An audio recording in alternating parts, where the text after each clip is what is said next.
Ok, Ok, muy bien, ahí parece que ya nos estamos conectando. un segundo.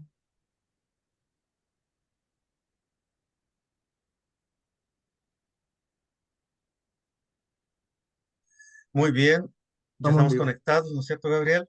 Sí, Vamos a dar aquí un saludo cordial y cariñoso a nuestros queridos amigos de Facebook.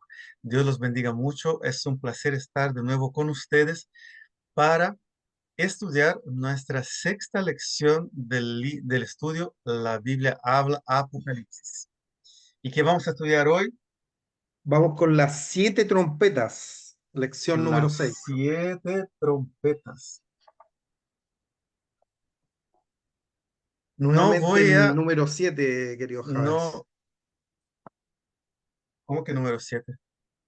Las siete trompetas. No, no, no, pero la lección 6. Ah, sí, por la lección 6.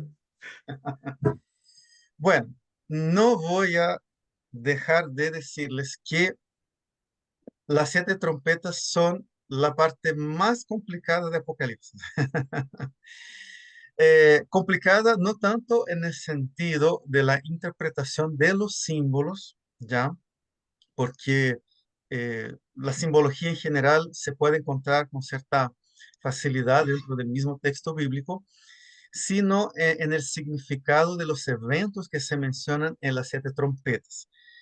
Entonces, ¿qué significa eso? Significa que es un tema dentro del Apocalipsis que vamos a tomar digamos, la línea interpretativa más destacada, vamos a decir así, de los teólogos historicistas, porque esta es nuestra línea, ¿sí? La teología historicista, y vamos a presentarla de acuerdo como está también en nuestra lección. Si se encuentran con otros teólogos, incluso de nuestra propia iglesia, que tienen algunas interpretaciones distintas, no se asusten, no es nada grave porque es un texto relativamente complejo, pero vamos a tratar de dar las bases de lo que tiene mayor relevancia en ese estudio para nosotros, ¿ya? Obviamente que dentro del estudio de las 7 trompetas también vamos a sacar enseñanzas muy importantes para nosotros. Así que vamos a empezar, vamos a proyectar al tiro nuestro estudio.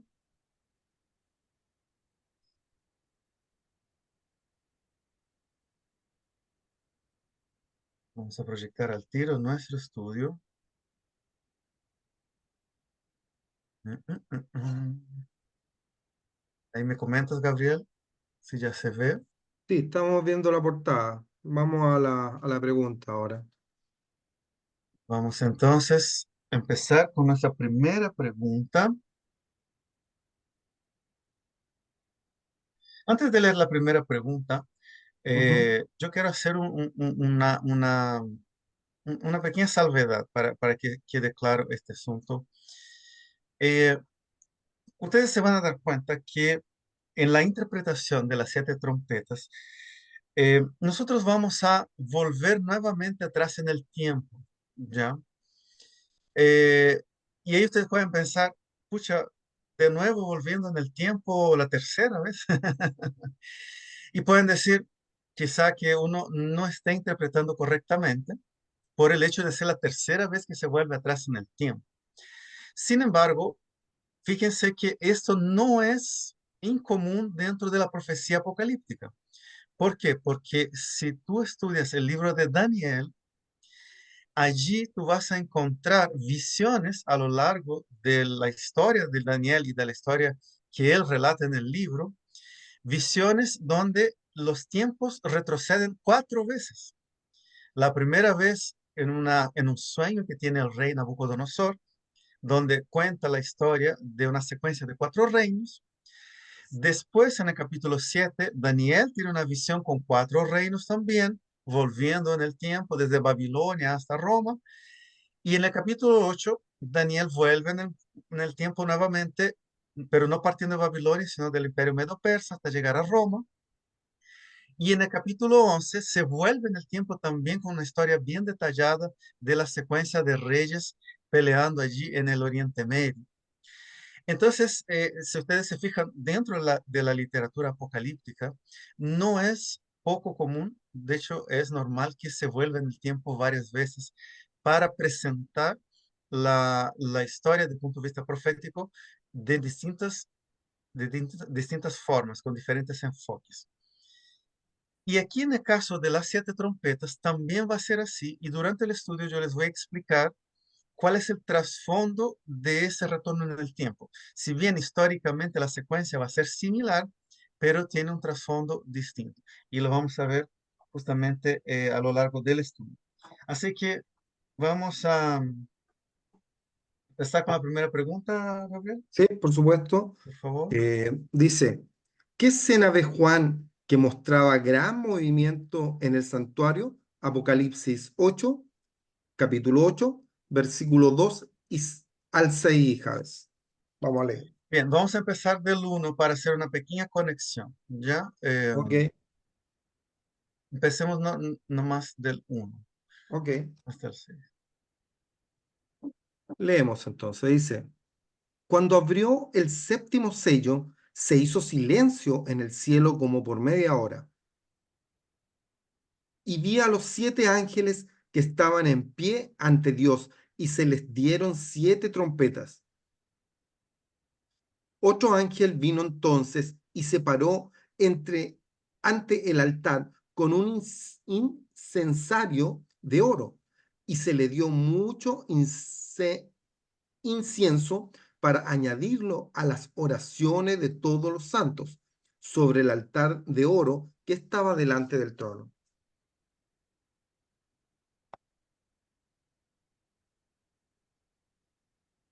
Y de la mano del ángel subió a la presencia de Dios el humo del incienso con las oraciones de los santos.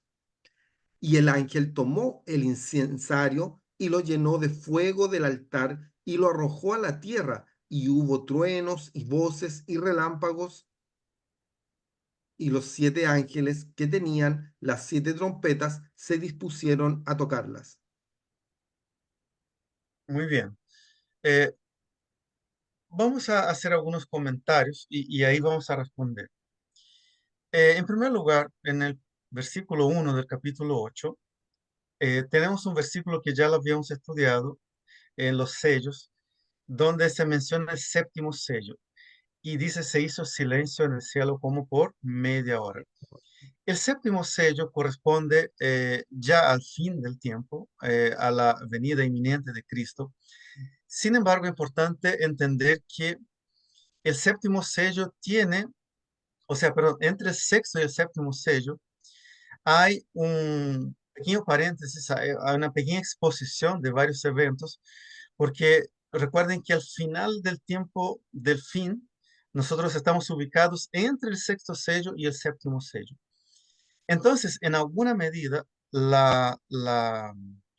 en ese momento del final entre el sexto y el séptimo sello, se presentan esas siete trompetas, ¿ya? Ahora, esas siete trompetas van a tratar de algo que, si bien vamos a volver en el tiempo, pero ya no es un volver en el tiempo del punto de vista profético, sino del punto de vista expositivo, es como un feedback. O sea, es como que Dios, al llegar al final del tiempo, Él está haciendo una exposición de todas las oportunidades, de todos los llamados a juicio que hubieron en la humanidad a lo largo de la historia, desde el inicio de la iglesia cristiana hasta el final del tiempo. Ustedes van a notar que todas las escenas de las siete trompetas son escenas de juicio, ¿ya? Todas son escenas de juicio. Sin embargo, es un juicio que tiene que ver con un juicio de advertencia. De advertencia. Nosotros estudiamos bastante eso en Daniel, cuando estudiamos Daniel. Dios, Él muchas veces envía a la humanidad juicios que son juicios de advertencia para que la humanidad o una nación corrija su camino, no se vaya por un camino de destrucción. Entonces, las siete trompetas son como una exposición que Dios hace en ese final de la historia de todas las oportunidades que le ha dado al ser humano y le ha mandado juicios para que se advierta de que sus caminos están errados y tienen que corregirse. Algo muy parecido, muy similar a lo que fueron las llamadas de atención, o en buen chileno, los tirones de oreja de las 7 iglesias. ¿Ok? Ujú. Entonces, teniendo eso presente, ese llamado, perdón, ese anuncio de juicios no es un anuncio profético, sino que es un anuncio retrospectivo de todas las advertencias de juicio que hizo Dios a lo largo de la historia de la iglesia, empezando en el inicio de la iglesia primitiva y terminando al final del tiempo. ¿Ok? Entonces, eso es lo primero que tenemos que considerar. Ahora, vamos a responder así entonces La pregunta. la pregunta. Vamos a poner en forma resumida, vamos a escribir así. Siete, o sea, ¿qué escena ve Juan que mostraba gran movimiento en el santuario? 7 ángeles con 7 trompetas, ¿ya? 7 ángeles con 7 trompetas. Eh, un incensario de oro arrojado a la tierra. Y voy a poner entre paréntesis, juicios, anuncios de juicios celestiales. Pero voy a poner aquí, miren, esa palabra muy importante, retrospectiva. Re- retrospectiva. Retrospectiva. Anuncios. ¿Ya?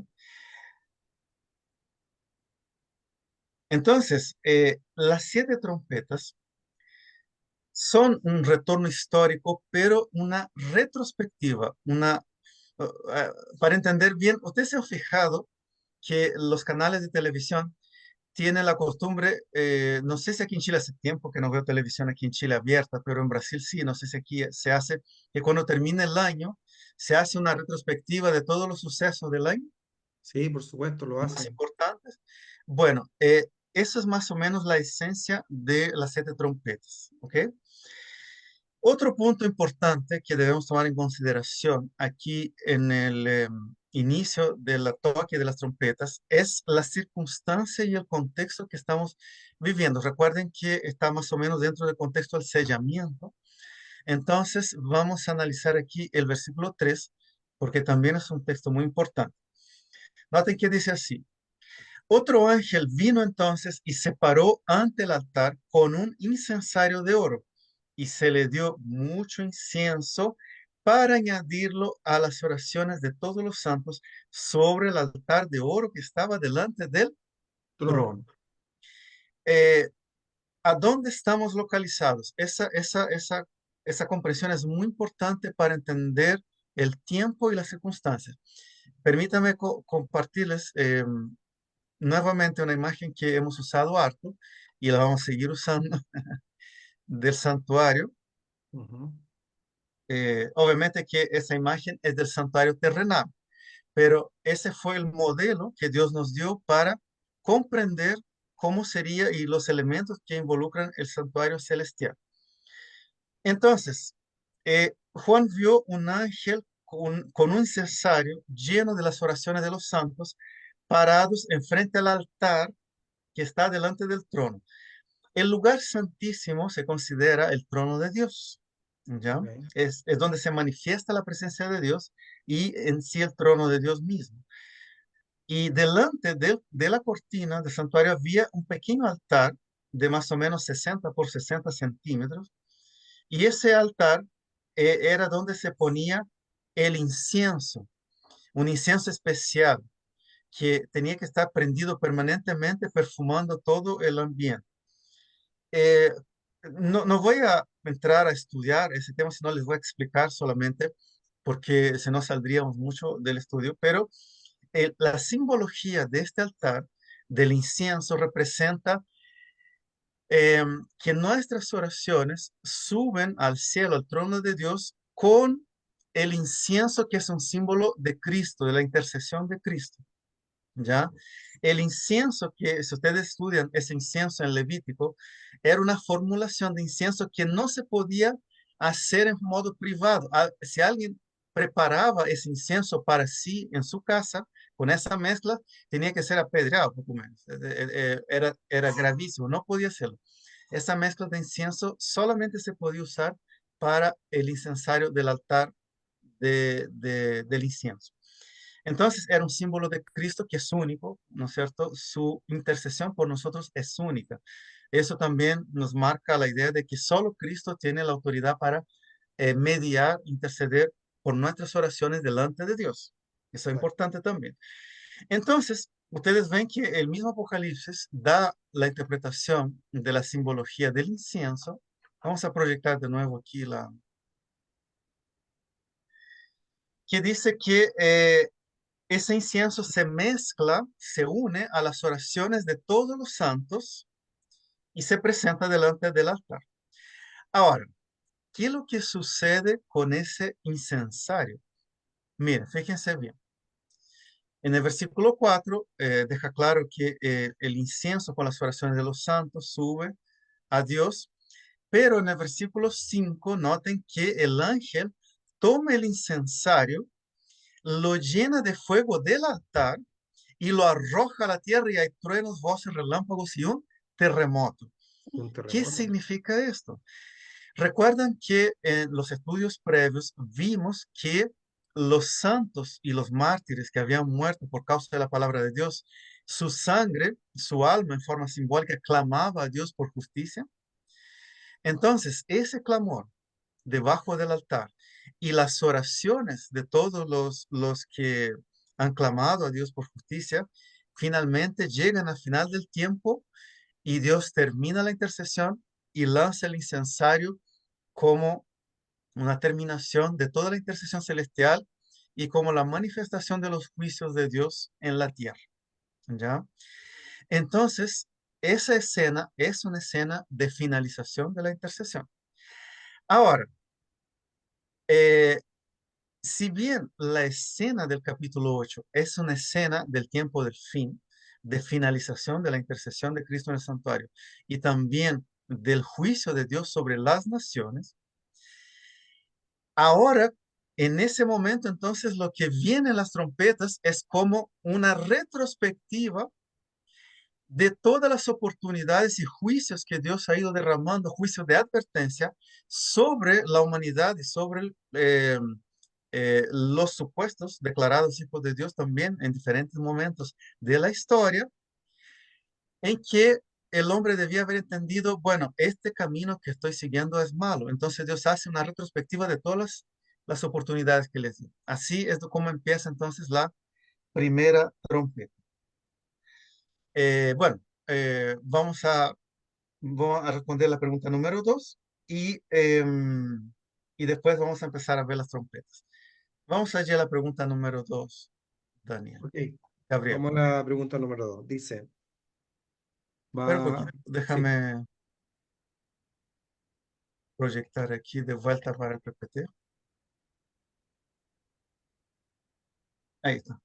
sí. Y le damos la bienvenida a Tania, que se nos unió recién. Bienvenida, Tania.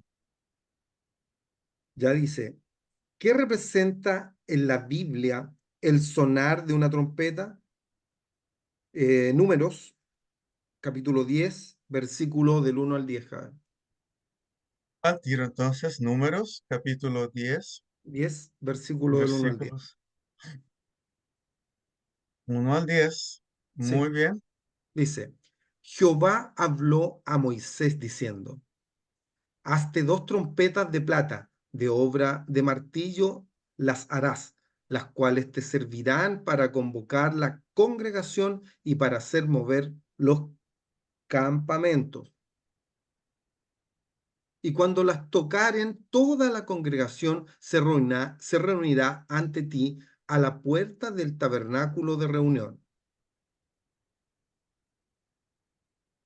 Mas cuando tocaren solo una, entonces se congregarán ante ti los príncipes, los jefes de los militares de Israel. Y cuando tocareis alarma, entonces moverán los campamentos de los que están acampados al oriente. Y cuando tocareis alarma la segunda vez, entonces moverán los campamentos de los que están acampados al sur. Alarma tocarán para sus partidas. Pero para reunir la congregación tocaréis más, no con sonido de alarma. Y los hijos de Aarón, los sacerdotes, tocaron las trompetas y las tendréis por estatuto perpetuo por vuestras generaciones. Y cuando saliereis a la guerra en vuestra tierra contra el enemigo que os molestare, tocaréis alarma con las trompetas y seréis recordados por Jehová vuestro Dios y seréis salvados de vuestros enemigos.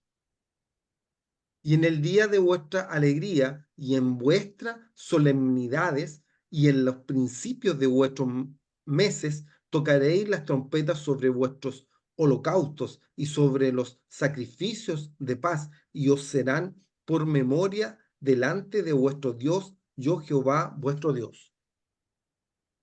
Gracias, Gabriel. Muy bien. Entonces, vamos a hacer aquí un breve resumen del significado de las trompetas. A ver, ahí no, aquí. Ahí estamos, en la 2. Vamos a poner, en forma resumida, Mm. llamados Llamado. de Dios a su pueblo, convocaciones, advertencias y guerras. Vocaciones. Sí, alguien parece que me está... ¿Alguien me habló, Gabriel? No, no. Yo estaba repitiendo convocaciones, advertencias y guerras. Entonces, todos los usos de la trompeta en el Antiguo Testamento tenían que ver con algún tipo de llamado o advertencia, sea para la guerra o sea para convocar, para reunirse delante de Dios. Entonces, la trompeta tiene ese sentido de llamado, de advertencia. De hecho, vamos a ver un texto aquí, vamos a ver Primera Tesalonicenses 4:16, la venida de Cristo Otro es 16, ¿sí? también anunciada con trompetas. Vamos a leer Trompetas. rápidamente aquí, solo para confirmar esta idea del llamado de asistencia de Dios. Primera de Tesalonicenses, capítulo 4, versículo 16. Ay, Gabriel. Ok, dice, porque el Señor mismo con voz de mando, con voz de arcángel y con trompeta de Dios descenderá del cielo y los muertos en Cristo resucitarán primero. Muy bien, ahí está entonces el uso de la trompeta también para el anuncio de la venida de Cristo. De hecho, la séptima trompeta sería ya definitivamente la venida de Cristo. De Cristo. Vamos a la pregunta número 3. 3. Ahí dice, ¿qué sucede cuando el ángel toca la primera trompeta? Apocalipsis capítulo 8 versículo 7. Ahí está. El primer ángel tocó la trompeta y hubo granizo y fuego mezclado con sangre, que fueron lanzados sobre la tierra. Y la tercera parte de los árboles se quemó y se quemó toda la hierba verde. Bien, gracias, Gabriel. Vamos a responder un resumen de lo que se dijo en el versículo y ahí vamos a explicar. eh, y ahí, si quieren tomar alguna nota en algún Sí. rincón, que el espacio aquí es un poquito pequeño, granizo y fuego mezclado con sangre.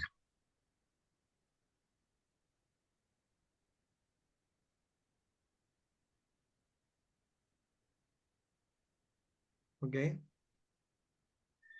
Muy bien, como nosotros habíamos visto al principio, entonces estas siete trompetas vendrían a ser una retrospectiva que Dios hace justo al final del tiempo, una retrospectiva que Dios hace de todos los juicios que Dios tuvo que derramar sobre o su propio pueblo o sobre las naciones que actuaron mal, actuaron en violencia, posiblemente también contra los hijos de Dios, y Dios envía juicios por causa de eso también. Y en esa retrospectiva, si nosotros lo analizamos desde el punto de vista histórico en forma paralela a los siete tiempos también de las iglesias y de los sellos, nosotros nos encontraríamos con el primer juicio de Dios del tiempo de la era cristiana, que sería el juicio de, del pueblo judío después de haber rechazado al Mesías. ¿Ok? ¿Qué juicio fue ese? Fue la gran destrucción de Jerusalén en el año 70, donde llegó a morir casi 1 millón de judíos, y Ujú. también las persecuciones posteriores de los emperadores Trajano y Adriano, ¿ok? Hasta el año 113. Recuerden también la toma de Masada, es parte de todo ese proceso histórico de persecución a muerte de los rebeldes de Israel que querían luchar contra el Imperio Romano, pero finalmente terminaron lastimosamente destruidos. Ahora, hay algunos puntos importantes que podemos tomar en consideración. Eh, la figura de granizo y fuego son figuras de juicio. Vamos a ver eso en Ezequiel capítulo 38, versículos 21 y 22. Ujú. Vamos allí a Ezequiel, 38, 21, 22. sí, el libro de Ezequiel, capítulo 38, versículos 21 al 22. Ahí está. Y en todos mis montes llamaré contra él la espada, dice Jehová el Señor. La espada de cada cual será contra su hermano. Y yo litigaré contra él con pestilencias y con sangre, y haré llover sobre él, sobre sus tropas y sobre los muchos pueblos que están con él, impetuoso lluvia y piedra de granizo, fuego y azufre. Bien, aquí nosotros estamos estudiando un juicio que el profeta Ezequiel declara sobre la tierra de Gog y Magog. Cuando nosotros estudiamos, de hecho, vamos a estudiar Gog y Magog en Apocalipsis, al final se estudia también ese concepto, pero Gog y Magog es una simbología, como que una figura críptica de ese tiempo para hablar de Babilonia, ¿ya? Entonces, ese juicio contra Gog y Magog, en esencia, es un juicio contra Babilonia, que llevó cautivo al pueblo de Israel. Eh, Ese juicio entonces está declarado aquí en Apocalipsis 38 y se usa esa terminología para esos juicios. No necesariamente viene granizo y fuego como fue el caso de Sodoma y Gomorra, porque puede suceder, pero también se usa esa simbología para una destrucción por medio de otra nación que viene y destruye, o también hacer desaparecer ese país. Recuerden que Babilonia como ciudad fue destruida completamente. Allí en las ruinas nunca más se construyó nada. De hecho, se estaba profetizado por el profeta Ezequiel que el sitio de Babilonia iba a ser morada de chacales y ruinas eternamente. Y así es, mis queridos amigos, hasta el día de hoy. No sé si ustedes sabían que Saddam Hussein quería reconstruir Babilonia. ¿Y qué pasó? Terminó muriendo antes de cumplir ese sueño, porque lo que Dios profetiza queda para siempre así. Entonces, esa es la simbología. Em, Hay otro aspecto muy, muy fuerte, yo tengo que mencionarlo, porque el juicio sobre el pueblo judío, después de haber rechazado al Mesías, fue de granizo, fuego y sangre. Y nosotros podemos preguntar, pucha, pero ¿cómo tan fuerte, no? Aquí vemos Apocalipsis capítulo 8, que estamos leyendo 8:7. Entonces ustedes ven aquí eh, granizo y fuego mezclados con sangre, y fueron lanzados sobre la tierra. Para entender esto, vamos a Mateo, Ujú. capítulo 27, versículo 25. Ahí se lo Ok. puedes leer, por favor, Gabriel. ¿Sí? Dice, y respondió todo el pueblo, perdón, y respondiendo todo el pueblo dijo, su sangre sea sobre nosotros y sobre nuestros hijos. ¿En qué momento el pueblo declara eso? En el momento en que Pilato les está diciendo, tratando de librar a Jesús, que ese hombre es inocente, que este hombre no tiene ninguna falta que amerite ser castigado con la muerte. ¿Y qué es lo que responde el pueblo? Responde eso lo que está escrito aquí. Su sangre sea sobre nosotros y sobre nuestros hijos. Hijos. Entonces, ellos mismos, en su dureza de corazón, invocan el castigo de la sangre sobre sus propias vidas y sus propias cabezas. Y efectivamente, ese juicio llega en el año 70. Si ustedes quieren, pueden leer. Hay películas de todo sobre eso. En el año 70, por fuerzas de el emperador Vespasiano, en la mano de General Tito, que después vino a ser también emperador. Em, y también toda la masacre que hubo hasta el año 113 aproximadamente. ¿Ok? Lo que pasó, ahí está incluido el asedio de Jerusalén, que fue también terrible. Llegaron incluso a, a esas circunstancias extremas de canibalismo por causa del hambre. Así que fue dramático, fue dramático. En la historia eso está registrado. Así que eso sería el juicio de la primera trompeta que hubo en ese feedback que hace Dios en el juicio final, ¿no? Eh, Vamos a la cuarta pregunta, Gabriel. Dice, ¿qué sucede cuando el ángel toca la segunda trompeta? Apocalipsis 8, del 8 y 9. Ujú. Apocalipsis 8, La trompeta ya tocada. versículos 8 al 9.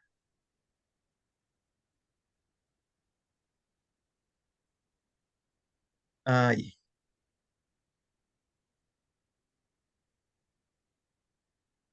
ahí, Gabriel. Sí, estamos, dice. El segundo ángel tocó la trompeta y como una gran montaña ardiendo en fuego fue precipitada en el mar y la tercera parte del mar, perdón, Javi, que no alcancé a leer hasta Ah, no abajo. alcanzaste, perdón, pues No, me adelanté. sí. Voy a leer de nuevo. Dice, el segundo ángel tocó la trompeta y como una gran montaña ardiendo en fuego fue precipitada en el mar y la tercera parte del mar se convirtió en sangre. Y murió la tercera parte de los seres vivientes que estaban en el mar y la tercera parte de las naves fue destruida. Bien, vamos a responder aquí en forma resumida y ahí explicamos. Ujú. Entonces, ¿qué sucede?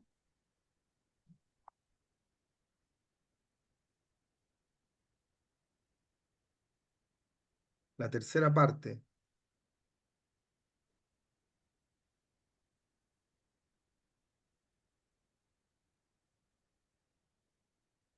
Eh, un monte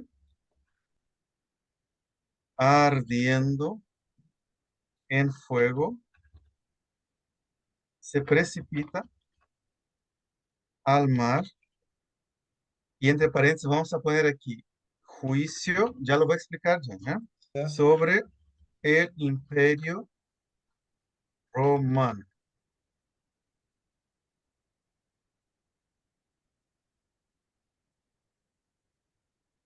Un monte ardiendo en fuego se precipita al mar. Juicio sobre el imperio romano.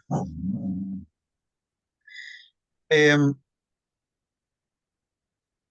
Antes de seguir respondiendo esta pregunta, Vamos a destacar que aquí en la secuencia de juicios que hay descrita en las trompetas, ustedes notan la palabra tercera parte, ¿ya? Se repite en todos los juicios de las siete trompetas. ¿Por qué este concepto? Porque esto indica justamente que estos juicios son juicios eh, que contienen misericordia. O sea, no son juicios que arrasan con todo, destruyen completamente, sino son juicios de advertencia para ese grupo de individuos de ese tiempo y también para la posteridad. ¿Por qué? Porque no se erradica todo, digamos, esa humanidad, sino que son partes. Obviamente que eso es simbólico, no significa que la tercera parte del Imperio Romano fue destruido, sino que es un juicio con misericordia donde Dios está haciendo un juicio de advertencia. Entonces, ese concepto tercera parte, nosotros podemos verlo allí en eh, Zacarías, capítulo 13 versículo 8. Veamos rapidito aquí, solo para ¿Mm? eh, dejar esto presentado. Zacarías, capítulo 13 versículo 8. Ay, Gabriel. Dice, y acontecerá en toda la tierra, dice Jehová, que los dos terceras partes serán cortadas en ella y se perderán, mas la tercera quedará en ella. Bien, si bien aquí las cantidades están invertidas, aquí se destruyen las dos terceras partes y se reserva la tercera, se salva la tercera, pero aquí se presenta esa idea de dejar un resto, o sea, de no destruir completamente, sino que de permitir que se salve, o sea, donde hay misericordia todavía. Ese paralelismo es muy importante porque cuando nosotros estudiemos las siete plagas, ustedes van a ver que en las siete plagas se destruye todo, no queda nada, se repiten juicios muy similares a las siete trompetas, pero se destruye todo, no queda nada. ¿Ok? ¿Mm? Entonces, ¿qué sucede aquí? Después del juicio sobre el pueblo judío, Roma también hace daño, Roma también persigue al pueblo de Dios, persigue y daña también al pueblo de Israel y hace mucha maldad. Fíjese que Dios, a pesar de permitir que esa nación sea usada para castigar a un determinado pueblo, su maldad y su corrupción termina también siendo castigada después. Es un ejemplo muy claro en Babilonia. El profeta Jeremías le dice también a Babilonia que se sobrepasó en el castigo que hizo contra el pueblo y Dios también la iba a castigar. Así que eso es una figura de lenguaje bastante común. Entonces Roma como imperio también eh, termina siendo blanco de un juicio por causa de sus acciones. ¿Cuándo sucedió eso? Vamos a volver aquí al PPT, al PPT no, al estudio. Al estudio. Sí, Aquí ustedes dice, ven que ya por la altura de los años 352 y 476 después de Cristo, el Imperio Romano empezó a ser invadido completamente por las 10 tribus bárbaras de la península itálica y del norte de Europa. ujú, Entonces, el mismo imperio empezó a ser totalmente esfacelado y destruido hasta que con la muerte de Rómulo Augusto, el último emperador de Roma, se termina el Imperio Romano y pasan a ver solamente las 10 provincias que se formaron con la invasión bárbara. El Imperio Romano solamente sobrevivió en la figura del papado, porque desde el punto de vista político, sociopolítico, el Imperio Romano fue totalmente destruido. Em, y aquí menciona algunos sitios como la victoria de Odoacro, el rey de los Cérules, con la conquista de Roma en el año 476 26. después de Cristo. Entonces, eso sería el juicio de la segunda trompeta. ¿Sobre quién? Sobre el imperio romano secular, el imperio romano pagano. Vamos a la quinta pregunta. Buena. Tercera trompeta. Entonces la segunda trompeta ya fue tocada también. Ajá. Ya, Gabriel. Vamos. La quinta dice, ¿qué sucede cuando el ángel toca la tercera trompeta? Apocalipsis 8, versículos 10 y 11.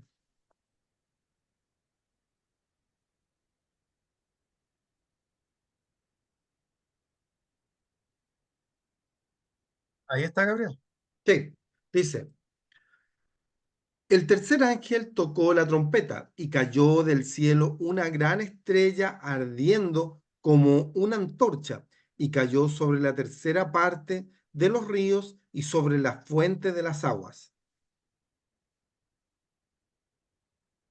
Y el nombre de las estrellas es Ajenjo, y en la tercera parte de las aguas se convirtió en ajenjo, y muchos hombres murieron a causa de esas aguas porque se hicieron amargas. Muy bien, muy bien. Veintiocho. Vamos a responder en forma resumida y de ahí explicamos. ¿Qué sucede? Vamos a poner una estrella ardiendo cayó sobre ríos y fuentes de aguas. Entre paréntesis, vamos a poner aquí, en forma resumida, apostasía. Y ya les voy a explicar por qué estamos escribiendo esto. Ríos y aguas.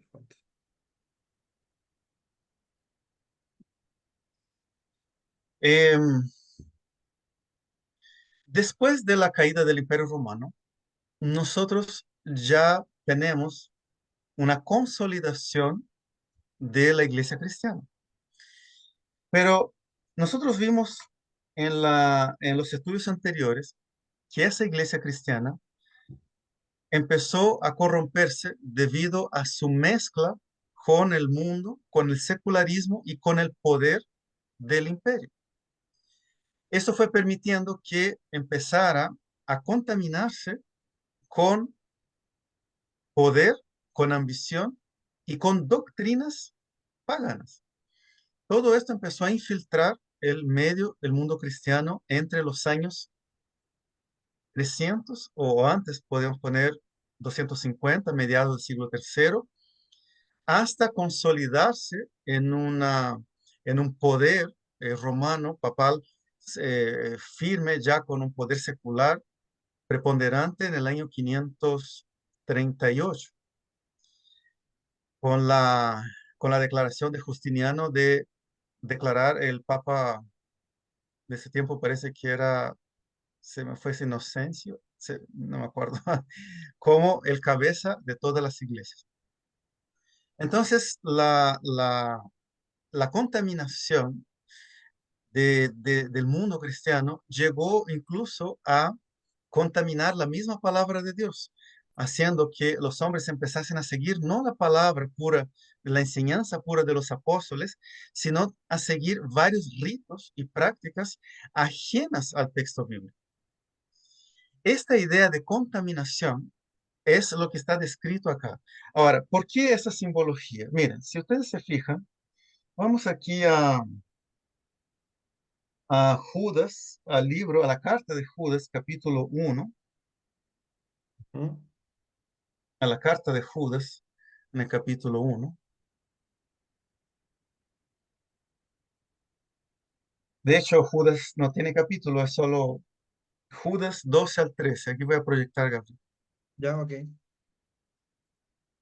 Dice, estos son manchas en vuestros ágapes, que comiendo impúdicamente con vosotros se apacientan a sí mismos, nubes sin agua, llevadas de acá para allá para los vientos, árboles otoñales sin fruto, dos veces muertos y desarraigados, fieras, ondas del mar, que espuman su propia vergüenza, estrellas errantes, para las cuales está reservada eternamente la oscuridad de las tinieblas.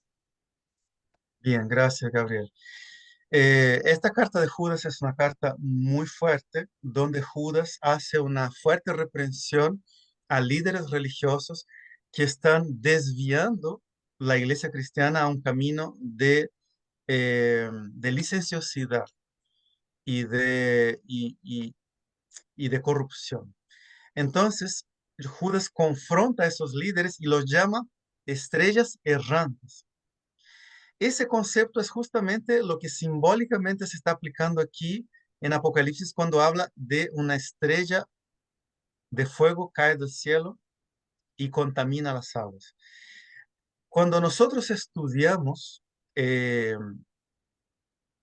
las profecías, lo vamos a seguir haciendo en Apocalipsis y también se hace el mismo concepto en Daniel, nosotros vemos que se levantó en el medio de la iglesia un gran líder religioso con una autoridad política y religiosa que llegó a ser más poderosa que los mismos reyes. Pero sabemos que esa autoridad estaba corrompida. No es necesario ni siquiera poner textos bíblicos porque la misma historia está consciente de eso, de que esa autoridad máxima de ese poder religioso se corrompió y así corrompió todo para abajo, contaminó las aguas. ¿Qué significa las aguas en este caso? El agua representa la palabra de Dios que nos da vida, que nos sacia, ¿no es cierto? Jesús nos invita a beber de su agua, de su palabra. Entonces fue contaminada.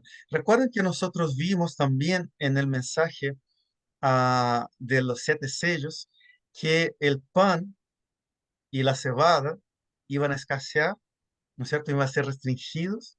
Es una idea similar, donde la gente empieza a morir de hambre, pero esa muerte es una muerte espiritual. ¿Por qué? Porque están recibiendo un alimento contaminado o están muy escasos de alimento puro, verdadero, y están muriendo de hambre. Eso sería entonces la simbología de la tercera trompeta, de la estrella que cae del cielo y contamina las aguas de los ríos y los hombres empiezan a morir por causa de esa contaminación. Eh, Está perfecto, Javes. vamos a volver aquí. ¿Ya? Se hicieron amargas. O sea, es una experiencia religiosa amarga, falsificada, ¿no? Vamos a la sexta Sí, pregunta. vamos a la sexta pregunta, por favor. Con esa vamos a ir terminando. Ya, porque después nos queda, este tiene 11 preguntas, de hecho, dice, ¿qué sucede cuando el ángel toca la cuarta trompeta? Apocalipsis, nuevamente capítulo 8 del 2 al 13.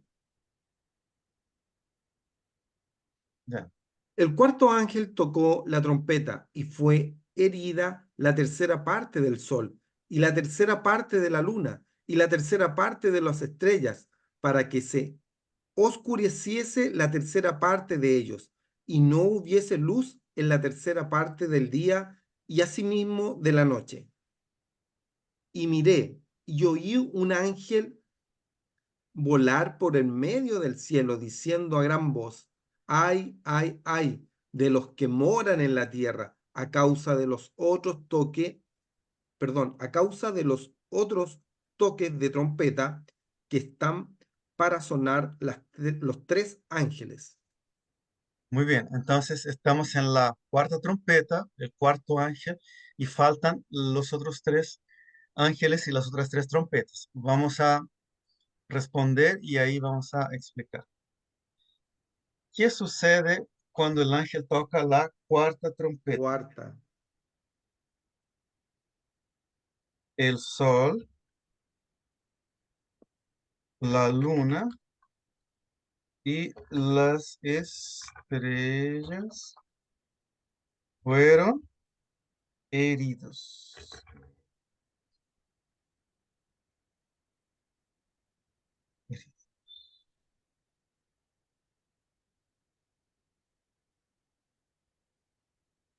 Voy a dejar un espacio aquí abajo porque ahí voy a seguir escribiendo los símbolos, un resumen de los símbolos, ¿ya?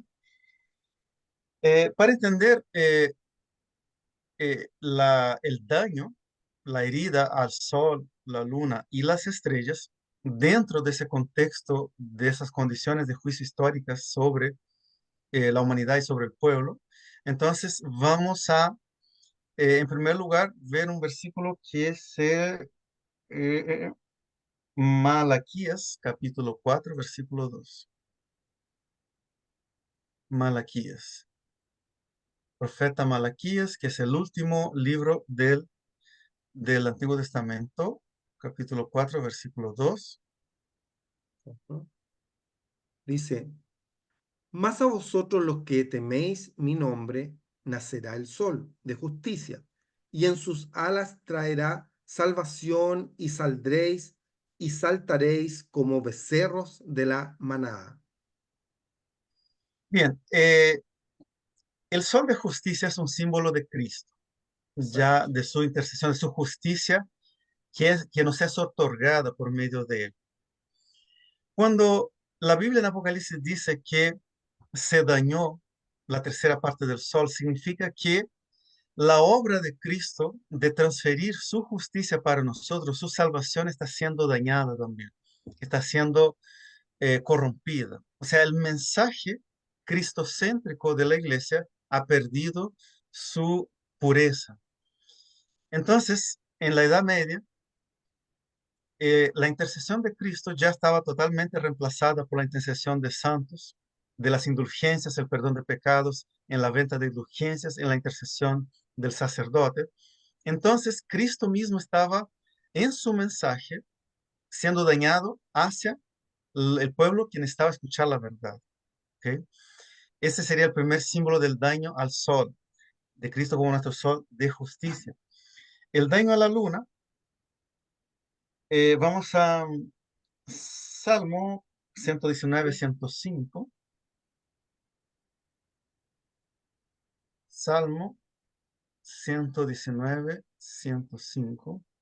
Dice, Espera un poquito. sí, sí, está en Malaquía. 119, 105. Ahí. Lámpara es a mis pies tu palabra y lumbrera a mi camino. Muy bien. Cuando nosotros leemos el texto de Génesis, vemos que el sol y la luna son llamados lumbreras. Y en el caso de la luna también se le llama una lumbrera. ¿Por qué la luna es una lumbrera importante? Porque ella refleja la luz del sol en la noche y te ayuda a no tener tanta oscuridad cuando es de noche. Entonces, ¿qué elementos reflejan la luz de Cristo para nosotros? Su palabra. Su La Biblia. palabra, sus mandamientos, vamos a ver que hay un paralelismo entre la palabra de Dios, los mandamientos de Dios, porque más adelante va a volver a aparecer la figura del sol, de la luna, van a volver a aparecer. Entonces, la, la luna representa la palabra de Dios, sus mandamientos. Ellos reflejan el carácter de Dios, reflejan la gloria de Dios y alumbran el camino que debemos seguir, porque esa es la base, el fundamento que tenemos para saber lo que está bien, lo que está mal y en quién debemos creer para ser salvos. ¿Ok?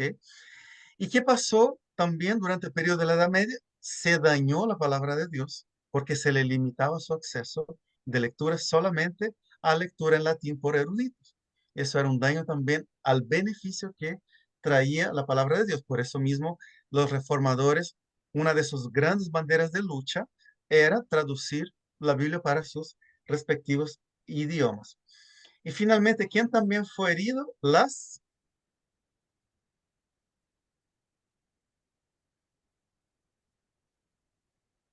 ¿Quién también fueron heridos? ¿Quién se acuerda?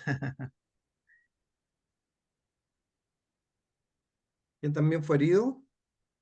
Sí, fue herido el sol, fue herida la tercera parte de la luna y fueron heridas la tercera parte de las Estrellas.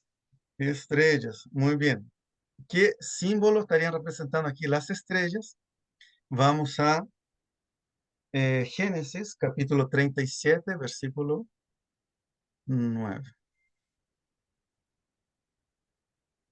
Génesis capítulo 37, versículo 9. Soñó aún otro sueño y le contó a sus hermanos, diciendo, he aquí que he soñado otro sueño, y he aquí que el sol y la luna y 11 estrellas se inclinaban ante mí. Este era José. Claro, aquí está soñando José y aquí las estrellas, bueno, puntualmente en esta visión, el sol y la luna estaban simbolizando a Abraham y a Sara, sus papás, pero aquí las estrellas estaban simbolizando a sus hermanos y sus hermanos, los 12 hijos de Jacob, o los 11 en ese caso, considerados como estrellas, son símbolos del pueblo de Dios. Hay muchos otros textos, yo quise poner ese nomás, donde hablan de las estrellas como parte como un símbolo del pueblo de Dios. Hay dos, solo para hacer el paréntesis, por favor, hay dos grandes simbologías de las estrellas en la Biblia. Puede simbólicamente significar los ángeles del cielo o puede simbólicamente significar los hijos de Dios, su pueblo. Dependiendo del contexto, obviamente se ve lo que se aplica mejor. Y aquí en este caso, en el periodo de la Edad Media fueron dañados la justicia de Cristo en favor del hombre, la predicación de su justicia, fue dañada la palabra de Dios y también quién fue dañado y perseguido, su pueblo, por querer seguirlo y seguir la verdad. Entonces las estrellas también fueron dañadas. Ese concepto de las estrellas siendo dañadas por ese poder también está en Daniel, en el capítulo 7. Es exactamente lo mismo. Si Daniel es un espejo, Daniel y Apocalipsis son como un espejo profético, sí. Se cruzan en muchas simbologías, ¿ya? Entonces, vamos a hacer un pequeño resumen para terminar aquí esta pregunta y el estudio aquí también de hoy. Vamos a poner aquí, em, Sol, Cristo y su justicia, ¿ya? Eh, Ma- Malaquías, Malaquías 4:2.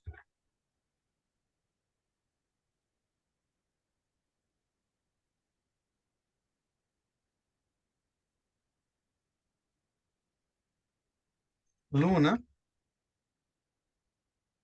la palabra de Dios y sus mandamientos. Transparencia, vamos a poner aquí Salmo 119, 105. Y finalmente, las estrellas, el pueblo de Dios. Génesis. Yo estoy poniendo, escribiendo en la pantalla estos textos, queridos, porque eso no está en el estudio, ¿ya? ¿Ya? Entonces estoy escribiendo para que lo puedan anotar ahí también. Ok. Entonces dice el sol, Cristo, justicia.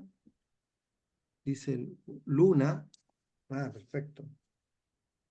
Luna. La palabra de Dios.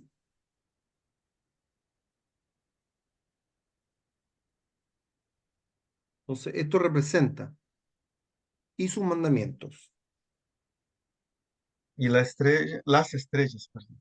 Las estrellas, ¿Y las estrellas qué es lo que representan entonces? el pueblo de Dios. Entonces, en ese periodo de la era cristiana, hubo un gran daño sobre la justicia que se predicaba, la justicia de Cristo estaba tapada, estaba dañada Claro. en su forma de lo que es la predicación de la palabra. La palabra de Dios también estaba dañada por el ocultamiento, por la distorsión que había en sus enseñanzas. Y las estrellas, el pueblo de Dios también estaba siendo herido por causa de la persecución de la Edad Media. Y también llamada Edad Oscura por los Edad oscura, sí, historiadores. exactamente. Bien, mis queridos, vamos a terminar por aquí. Otra Vamos a vez, despedirnos de los amigos de Facebook. Que Dios los bendiga mucho. Gracias por habernos acompañado. Para aquellos gracias. que han seguido en línea y aquellos que van a asistir después, un gran abrazo. Dios los bendiga mucho y nos vemos el próximo lunes. Chao, chao.